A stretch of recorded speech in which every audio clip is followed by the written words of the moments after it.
Renewable Energy Independent Power Purchaser Procurement Program was launched by the Department of Energy in August of 2011. By adopting an approach based on bidding rather than set feed-in tariffs, the department was also able to harness the ingenuity that the private sector always shows when it comes to making money. So today we focus on how municipalities can take advantage of this and work with the private sector to generate electricity at a local level. Joining me to discuss this is Alexis Levor, who is Head of Commercial and Renewable Energy at Turner Legal Consulting. Alexis, thanks for your time this evening. Let's maybe start with the core pieces of legislation that would govern this, govern the rights of municipalities to actually trade in electricity. Okay, yes. Well, what we're talking about here is whether the municipality can purchase electricity, and usually this is from an embedded generator. And an embedded generator is usually a legal entity or person which desires to operate a power plant which is connected to the distribution network. And we're wanting to know, as you said, whether the municipality is entitled to generate and to purchase and to reticulate the electricity which would be generated from this renewable energy resource. So, as we know, we always start with the supreme law of the country, which is the Constitution. And in terms of Section 151 of the Constitution, the municipalities are empowered to govern their local administrative affairs without interference from national and provincial government. In terms of Section 152.1, the objectives of local government which are relevant to embedded generation is that the local government must ensure that their services are provided in a sustainable manner which promotes local economic development and socio-economic development. In terms of Section 156.1, the executive authority is provided to local government to reticulate energy, to reticulate electricity, which means that they are able to trade and distribute electricity. In terms of Section 229, read with Section 75A of the Municipal Systems Act, that's the Section 229 of the Constitution, a municipality is entitled to charge fees, levy tariffs on basic services which they provide to their constituents. And how would this be, Alexis? I see that there's obviously a framework within which obviously our municipalities can work. But what would be the benefit of this, firstly for municipalities themselves, but also for the independent power producer industry? Okay, well, assuming now that the municipality is able to enter into what is known as a power purchase agreement with your independent power producer, they now have an opportunity to purchase electricity from a supplier which is alternative to Eskom. So you're offering the municipality choice. Usually what this means is that there is the availability of a sustainable resource which is available at a price which is equal to or lower than the than the Eskom tariff, and that represents a major saving for the municipality.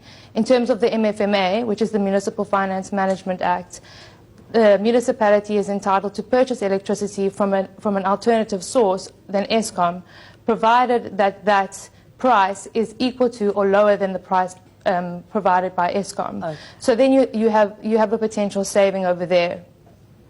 There's also the potential to generate green energy and to lower carbon emissions, and lower carbon emissions also translates into carbon credits for the municipality, which can then be sold to third parties. You also have the opportunity for localization and local economic development, job creation within the municipal constituent, which is great in terms of the social economic development within the municipality. Would there be any specific requirements for the independent power producers themselves in order to meet specific requirements in order to do this? Yes, okay. Well, there's practical steps and procedural hurdles that the IPP would need to do, and the first port of call would be to identify a municipality and identify the municipal land where you would want to construct your power plant. You would then approach the municipality through what we call an unsolicited bid process or an unsolicited proposal. Okay. And you would have your feasibility study setting out what the economic implications and what could be offered to the community and the municipality. They would need to conclude a power purchase agreement, which sets out your tariffs and shows the viability of the project.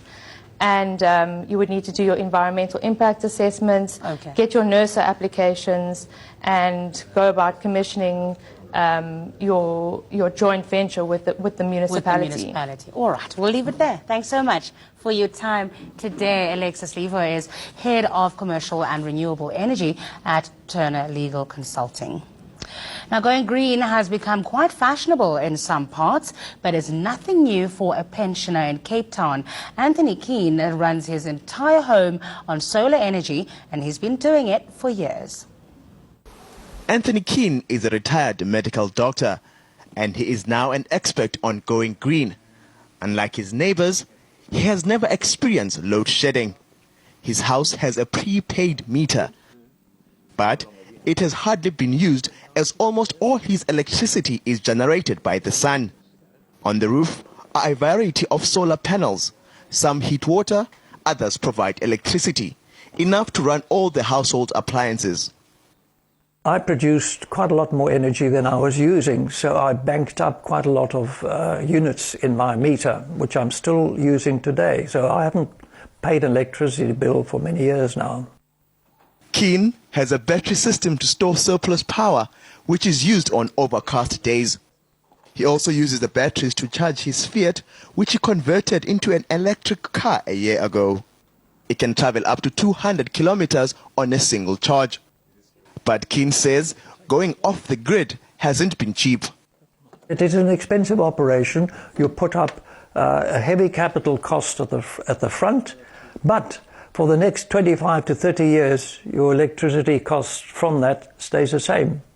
And where will Eskom price be in 20 or 30 years? While it's a long-term investment, Keane is convinced it's the way to go. Bonga Dlulane, Cape Town. Our fact of the day coming up today.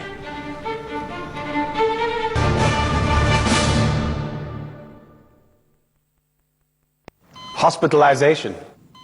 Painful. On your body and your wallet. Take it from the wallet doctor. Get the premium hospital plan from Clientele.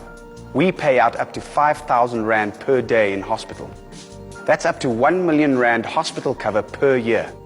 Plans also include cover for accidental disability, accidental death, and dread diseases. SMS plan to 48522 and we'll call you back.